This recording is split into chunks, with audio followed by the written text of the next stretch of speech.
हमारा देश दुनिया का सबसे बड़ा लोकतांत्रिक देश है। इसका क्या मतलब होता है? इसका मतलब अगर मैं आसान शब्दों में समझाना चाहूँ तो इसका सिर्फ ये मतलब होता है कि यहाँ जनता का प्रतिनिधि जनता द्वारा ही चुना जाता है।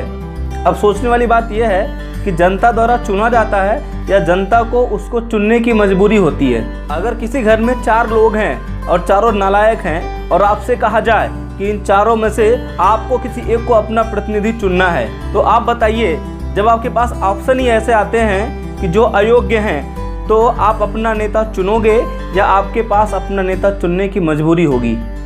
इस देश की ऐसी विडंबना है कि यहाँ पे चपरासी की भी नौकरी करनी हो तो उसके लिए भी क्वालिफाइंग क्राइटेरिया डिफाइंड है, यानी आपको एक एग्ज़ाम क्वालिफाई करना पड़ेगा। लेकिन अगर नेता बनना हो तो उसके लिए किसी क्वालिफिकेशन की ज़रूरत नहीं है। ज़रा सोचिए, अगर हमारा नेता ही ऐसा हो तो हम ऐसे नेता से विकास की उम्मीद क्या कर सकते हैं? और सबसे बुरी हालत है हमारे उत्तर प्रदेश की। यहाँ पर ऐसे नेताओं की कोई कमी नहीं है जो नेता शब्द का मतलब भले ही ना जानते हों, जो विकास का मतलब भले ही ना जानते हों। यहाँ पर ऐसे नेताओं की कमी नहीं है जो राष्ट्र हित का मतलब भले ही ना जानते हों, लेकिन अपना हित इन्हें बहुत अच्छे से समझ में आता है। चुनाव के बाद भले ही गाँव की सड़कें टूटी की टूटी रह जाएँ, भले ही सरकारी स्कूलों की हालत और जर्जर होती चली जाए और भले ही सरकारी अस्पताल सुविधाओं से नदारद रहे, लेकिन एक बात तो पक्की है कि नेताजी का घर पूरे गांव में सबसे बड़ा बन जाता है। 10-15 जगह तो प्रॉपर्टी जरूर ही खरीद ली जाती है,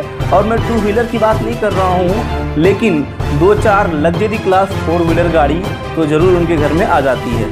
और हाँ भाई, एक बार नेता बन जाए तो पूरे लाइफ टाइम पेंशन तो पक्की है। नेताजी के घर में और नेताजी के रिलेशन में सबको नौकरी मिल जाती है।